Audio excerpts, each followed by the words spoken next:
മിത്ര ഇന്നെന്താ നമ്മളെവിടേക്കാ പോണേ? പാലക്കാടേക്ക് പോവാണ് അല്ലേ? മിത്രയ്ക്ക് വീട്ടിലിരുന്ന് മതിയായി. അച്ഛാ നമുക്ക് എവിടെക്കെങ്കിലും പോവാന്ന് ചോദിച്ചു.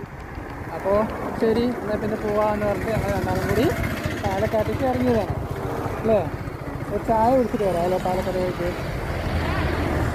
മിത്ര എല്ലാവരും കളിപ്പാട്ടങ്ങളോടാണ് കൂടുതൽ താല്പര്യം. പക്ഷെ മിത്രയ്ക്ക് കളിപ്പാട്ടങ്ങളല്ല. ആൾക്ക് എങ്ങനെ ബോറടിച്ചാൽ എവിടേക്കെങ്കിലും പോകണം.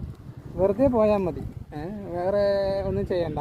വെറുതെ എവിടെയെങ്കിലും പോയിട്ട് ഒരു ചായയോ അല്ലെങ്കിൽ എന്തെങ്കിലും ഒന്ന് കുടിച്ചാൽ മിത്ര ഹാപ്പി ആവും അല്ലേ? ഹാപ്പി ആവില്ലേ?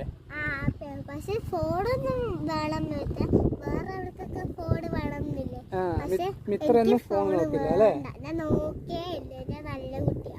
മിത്ര ഫോൺ നോക്കില്ല എന്നാ പറയണത്. ഓക്കെ, ടാറ്റാ.